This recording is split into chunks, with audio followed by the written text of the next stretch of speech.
بسم اللہ الرحمن الرحیم۔ السلام علیکم ورحمۃ اللہ وبرکاتہ۔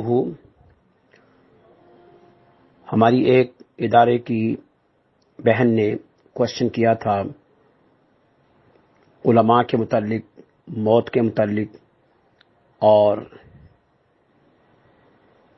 دین کے حوالے سے کہ علم جو ہے وہ کثرت کے ساتھ اگر علماء کرام دنیا سے رخصت ہو رہے ہیں تو کہیں علم تو نہیں اٹھ رہا۔ اس کا جواب میں نے ایک کلپ میں دیا ہے کہ موت کا ایک وقت متعین ہے، اگرچہ وہ میں نے سمپل سی بات کی ہے، ڈیپ میں میں نہیں گیا۔ اس کے کئی پورشن بنتے ہیں اور کئی ریفرنسز بھی بنتے ہیں، کئی حوالے بنتے ہیں جن سے میں بات کو مزید ایکسپلین کر سکتا تھا، لیکن اس کو میں اس لیے کہ ہر بندہ آسانی سے اس کو سن سکے تو جو خاص بات تھی وہ میں نے ڈیلیور کی۔ دوسرا، اسی کلپ کے اندر آپ کا یہ کوشچن تھا کہ کرونا کے متعلق آپ نے مجھ سے پوچھا کہ یہ ایک ایسی مرض ہے جس کے متعلق یہ آتا ہے کہ کسی نہ کسی شکل میں ہر بندے کو ہوگا، چاہے 1 منتھ، چاہے 2، چاہے 3، چاہے 4، چاہے 5، چاہے 6 منتھ، یعنی وہ کورونا کا شکار ضرور ہوگا۔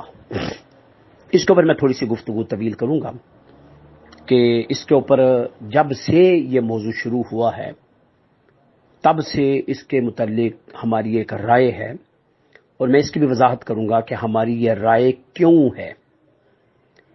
یہ آسان تھا کہ میں بھی پبلک کے ساتھ یا جس طرح بھی ہمارے علماء نے اس کے اوپر رائے دی ہے، میں بھی انہی کی رو میں بہہ کر اسی طرح چلتا رہوں تو کل قیامت والے دن اس رب کبریا کی بارگاہ میں جس نے مجھے شعور اور فہم دیا ہے، کیا منہ لے کر جاؤں گا کہ میں نے اس وقت اس فتنے کے پرزور فتنے کے دور میں نے اپنا موقف کیا پیش کیا جو اللہ تعالی نے مجھے نور بصیرت دی تھی۔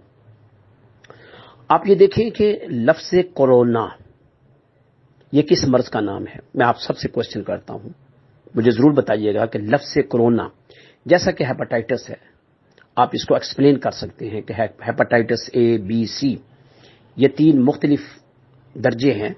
اے میں کیا ہوتا ہے، بی میں کیا ہوتا ہے، سی میں کیا ہوتا ہے۔ شروع میں اس کا نام کیا تھا؟ یرقان تھا۔ اس سے پہلے کیا تھا؟ اپنا گرمی ہو گئی، یہ جملے ہمارے ہاں گردش کرتے رہے۔ پیلا یرقان، نیلا یرقان، یہ بھی گردش کرتے رہے۔ کالا یرقان، یہ بھی گردش کرتے رہے الفاظ۔ وقت کے ساتھ ساتھ یہ الفاظ ڈیولپ ہوئے، نئی اصطلاحیں سامنے آئی، نئی میڈیسن سامنے آئی، اس کی ریزن بتائی گئی کہ پانی کا اچھا استعمال نہ ہو یا کئی اور چیزیں بھی ہیں، وہ آپ کے سامنے موجود ہیں۔ پھر اس کے بارے میں احتیاطی تدابیر بھی ہیں اور اس کے بارے میں علاج بھی ہوا، اور آج بحمد اللہ تعالی اس کا علاج ہو بھی رہا ہے، بیماری آ بھی رہی ہے، لیکن اس کی وہ شکل آج تک پورے پاکستان اور دنیا کے اندر وہ نہیں جو اس وقت کورونا لفظ کے نام سے ہے۔ اس کے بعد ٹی بی ایک مرض رہا، اس کے بعد آپ بلڈ پریشر ہائی اور لو ایک مرض ہے، شوگر ہائی اور لو ایک مرض ہے، کڈنی کا ایک مرض ہے، جگر کا، لیور کا مسئلہ ایک مرض ہے، کم ہو جانا، بڑھ جانا۔ اچھا، اس کے علاوہ برین ہیمرج ایک مرض ہے، اس کی بھی ایک نوعیت ہے۔ آنکھوں کا آشوب چشم، یہ بھی ایک مرض ہے۔ سکن ڈیزیز، یہ بھی ایک مرض ہے، اچھوتی بھی کہا جاتا ہے اس کو۔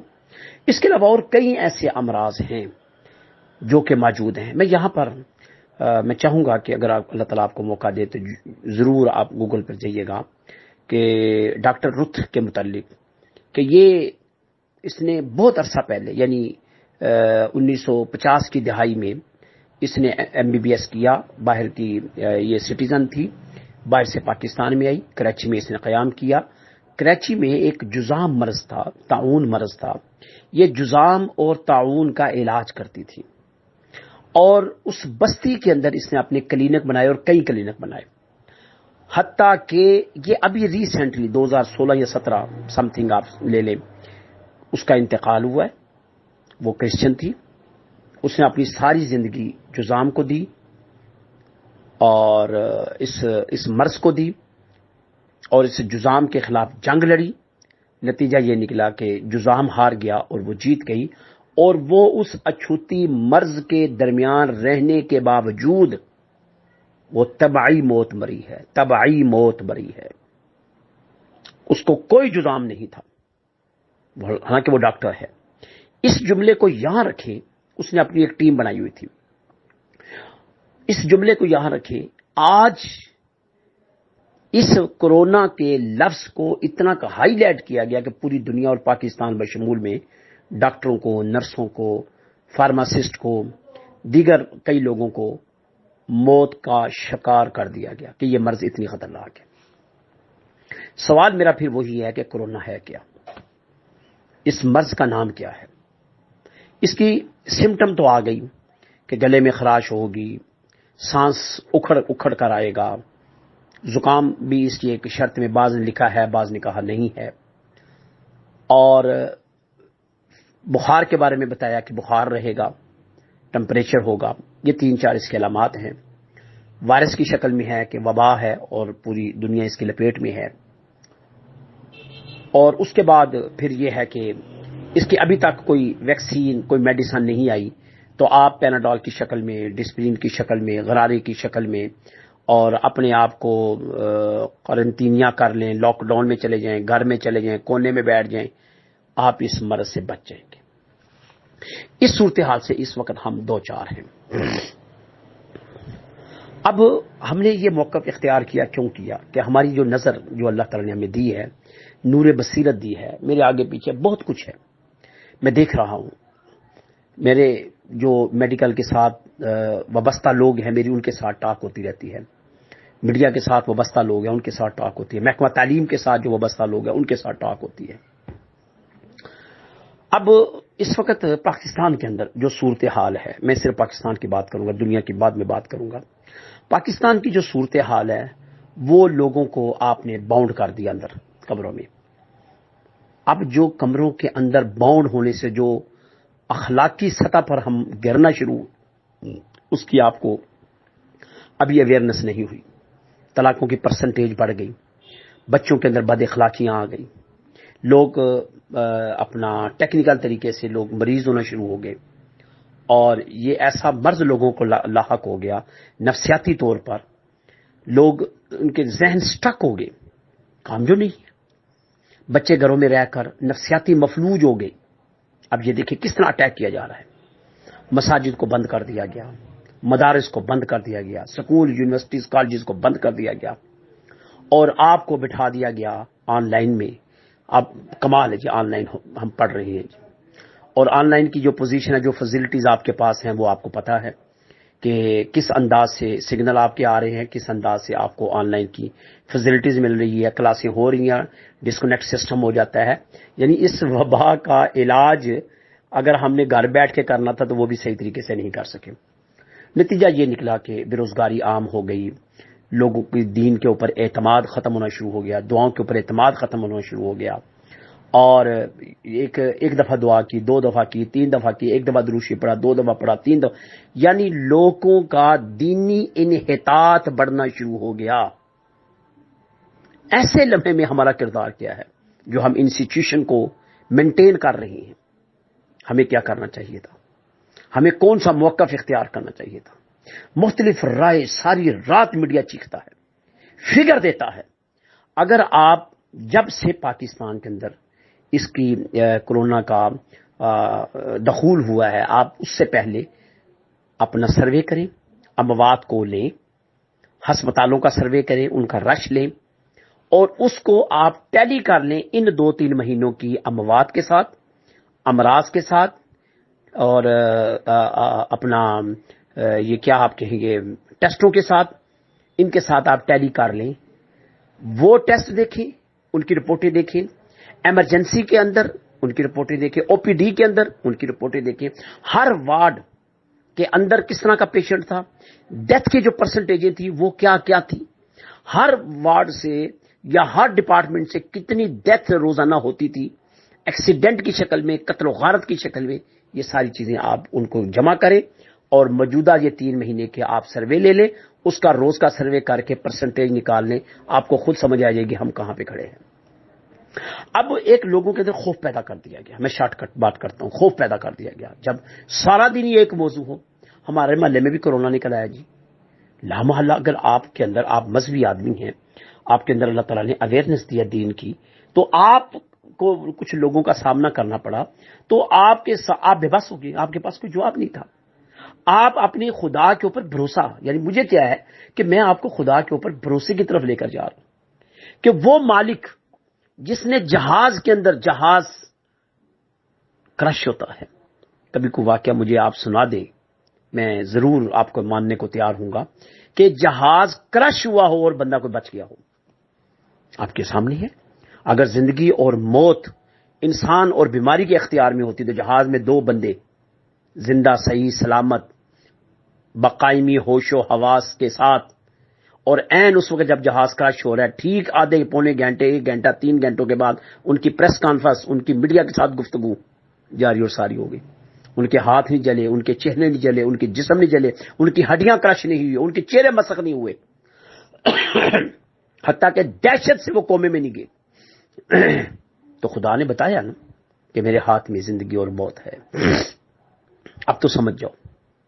اس کے بعد آپ یہ دیکھیں، بازار کھلے رمضان کے آخری عشرے میں، چاہیے تو یہ ہے کہ باہر چونکہ وبا ہے، آپ جوں ہی باہر نکلے ہیں یکدم وبا نے آپ کو قابو کر لیا، اور ایک لا تعداد محدود میں ایمبولینس نے آپ کو اٹھانا شروع کر دیا، اور ہم پریشان ہو گئے کہ یار اس وائرس نے ہمیں پکڑ لیا۔ ہم نے اس کو بھی دیکھا، لوگ آرام سے کام کر رہے ہیں، بلکہ دیہی علاقوں میں جا کر دیکھ لیں کتنی کم موات ہیں، بلکہ قرب و جوار کے، مثلا میں آپ کو ایک مثال دریائے راوی کی دیتا ہوں۔ جس دور میں ڈنگی کے بارے میں یہ تھا کہ یہ موت لے کر ہی آتا ہے، اس دور میں نے دریائے راوی کے قرب و جوار میں دیکھا تو میں نے کہا ڈنگی سے موت نہیں، موت میرے اللہ کا امر الہی ہے۔ دریائے راوی کے کنارے لوگوں کو بستے ہوئے دیکھا، اور میں روزانہ کی اپ ڈیٹ لیتا تھا، کوئی ایک شخص بھی مجھے وہاں ڈنگی کا پیشنٹ یا مریض نظر نہیں آتا تھا، اور اس وقت بھی شعور پڑا ہوا تھا کہ ہمارے ہاسپٹل ڈنگی کے پیشنٹ سے بھرے ہوئے ہیں۔ ہم جو ہمارے خیر خواہ ہیں، میں اس بات کو مزید مختصر کر دوں، ہمارے جو خیر خواہ ہیں ہمارے اس یعنی کنٹری کے اندر، جو چاہتے ہیں کہ ہم موت سے بچ جائیں، وائرس سے بچ جائیں، ہم جناب ڈسٹنس کریں، ہم ماسک پہنیں، ٹھیک ہے سب کام کریں، میں اس سے قطعاً اختلاف نہیں کروں گا، اس پہلو سے میں نہیں اختلاف کروں گا، کیونکہ آپ نے قانون کو وائلیٹ نہیں کرنا، پاکستان کے قانون کی وائلیشن نہیں کرنی، یہ قانون انہوں نے بنا دیا۔ جس طرح کہ ایک کرنسی ہے پاکستان کی، آپ نے اس کو لے کر چلنا ہے، چاہے وہ کرنسی باہر کے ملک کے ساتھ لو ہی کیوں نہ ہو، آپ نے اس کرنسی کو استعمال کرنا ہے۔ آپ نے بازار میں جانا، گندم آپ کو مل رہی ہے، بازار میں مل رہی ہے، آپ نے خریدنی ہے، آپ کچھ بھی نہیں کر سکتے، قانون ہے، عدالتوں کا ہے، آپ اس کے پابند ہیں۔ تھانوں کا جو سسٹم ہے، ایف آئی آر ہے، آپ جو مرضی کر دیں، چاہے سفارش کے ذریعے جائیں، رشوت کے ذریعے جائیں، آپ نے اس کو فالو کرنا ہے، ضمانت کو فالو کرنا ہے، آپ نے عدلیہ کے ساتھ چلنا ہے، بحثوں کے ساتھ چلنا ہے، آپ کے پاس کوئی آلٹرنیٹ نہیں ہے۔ لیکن ذرا یہ تو سمجھ جائیں کہ یار یہ ماسک جو 15 سے 20 روپے کا مل رہا ہے، یہ آپ کو اسرائیل سے بچا لے گا؟ یار یہ جو سینیٹائزر جس کو آپ کہہ رہے ہیں 15 سے 20 30 40 روپے کی بوتل، اور اس میں یہ جو صرف کا پانی اور کالے صابن نیلے صابن کا پانی بنا کر لوگ سڑکوں کے اوپر بیچ رہے ہیں، ان کا تو کسی نے چلان نہیں کیا، اور آپ نے ماسک نہیں پہنا، گاڑی کے اوپر آپ کا چلان ہو گیا، موٹر سائیکل آپ کا چیر دیا گیا۔ وہ جو پولیس گھوم رہی ہے ان کو کرونے تو نہیں ہو رہے۔ بس یہ تھوڑی سی شعور دینے والی بات ہے۔ قرآن نے بارہا دفعہ کہا کہ ہم نے آپ کو اپنی آیتیں اس لیے دی ہیں تاکہ تم غور و فکر کرو۔ ہم ایسے زمانے میں رہ رہے ہیں جہاں پر ہم نے غور و فکر کرنا ہے، اور اگر اس زمانے میں رہ کر ہم جاہلیت والی باتیں کریں تو پھر میں کیا کہوں گا۔ مجھے آج بھی وہ منظر میری آنکھوں میں گھوم جاتا ہے جب میرے آقا علیہ الصلوۃ والسلام بتوں کو توڑ رہے تھے کعبے کے اندر، اور لوگوں نے اسلام قبول کر لیا ہوا تھا، لیکن جن کے ایمان کمزور تھے وہ باہر کھڑے تھے، اور وہ کہہ رہے تھے کہ ابھی لات منات عزا اور حبل ابھی کچھ کر دیں گے، ابھی کچھ کر دیں گے، ابھی طوفان آ جائے گا، حتیٰ کہ آپ صلی اللہ علیہ وسلم نے ایک ایک کر کے اور یہ آیت پڑھتے گئے وَقُلْ جَاءَ الْحَقُّ وَزَهَقَ الْبَاطِلُ إِنَّ الْبَاطِلَ كَانَ زَهُوقًا، اور چھڑی کے ساتھ ان بتوں کو توڑتے رہے، بالآخر کعبہ کو بتوں سے خالی کر دیا۔ لیکن جن کے اندر توہم پرستی تھی، جن کا ایمان کمزور تھا، کلمہ پڑھنے کے باوجود ایمان کمزور تھا، وہ یہ سمجھ رہے تھے کہ ابھی کچھ بت کر دیں گے، وہ ایمان کمزور ہے کہ ابھی کچھ ہو جائے گا، ابھی یہ جو جی ٹھیک ہے ہمارے ڈاکٹر صاحب کہتے ہیں، ہوگی بات ان کی درست، لیکن یار کچھ تو ہے ہمارے محلے میں، ساتھ والے محلے میں یہ ہوا وہ ہوا. آپ یہ کیوں نہیں کہتے کہ ایک پالیسی بنا دی گئی ہوگی شاید کہ جو مریض بھی آتا ہے اسی کھاتے میں ڈال دیں؟ یہ کیوں نہیں کہتے؟ باقی مریض کدھر گئے ہیں؟ ہمارے ملک کے اندر صحت کے جو نظام ہے اس کے متعلق کہاں گیا وہ پیشنٹ جن سے ہاسپٹل ہمارے بھرے ہوئے تھے اور ہم پرسنٹیج نکالتے تھے کہ ہمارے ہاں پیشنٹ زیادہ ہے ہسپتال کم ہیں. وہ کدھر ہیں پیشنٹ؟ وہ کدھر چلے گئے پیشنٹ؟ شوگر ڈپارٹمنٹ تھا وہ کدھر چلا گیا؟ بلڈ پریشر ڈپارٹمنٹ تھا وہ کدھر چلا گیا؟ کڈنی کا ڈپارٹمنٹ تھا وہ کدھر چلا گیا؟ ہارٹ کا ڈپارٹمنٹ تھا وہ کدھر چلا گیا؟ کیوں نہیں اس کی خبریں آ رہی عام؟ کیوں ان پیشنٹ کی پرسنٹیج روزانہ نہیں بتائی جا رہی؟ آپ کے علم ہے کہ ایک گائنی بچی جب کسی ہاسپٹل میں جاتی ہے، میں دن رات بڑی کرب میں ہوں، میں بڑی تکلیف اور اذیت میں دیکھ رہا ہوں لوگوں کو. وہ بڑی بیچاری مجبور ہو کے ہاسپٹل میں جاتی ہے کہ ڈاکٹروں نے اس کو ڈائیگنوز کیا کہ آپ کو آپریٹ ہوگا ڈیلیوری میں. وہ کہتے ہیں سب سے پہلے آپ کورونا ٹیسٹ لائیں. وہ موت اور حیات کے کشمکش میں کھڑی ہے اور کورونا کا ٹیسٹ یا تو آپ کہیں کہ یہ فری ٹیسٹ ہو رہا ہے، 10,000 سے لے کر 20-25,000 تک یہ ٹیسٹ ہو رہا ہے اور 24 گھنٹوں کے بعد یہ ٹیسٹ ملیں گے. آپ کی اس وقت فارمیسی، آپ کے ہاسپٹل اس طرح لوگوں کو نوچ رہے ہیں جس طرح گدھ مردے کو نوچتی ہے. یہ ظلم عظیم نہیں؟ کس نے آواز اٹھانی ہے اس کے اوپر؟ کون یہ کہے گا کہ یہ ظلم ہو رہا ہے؟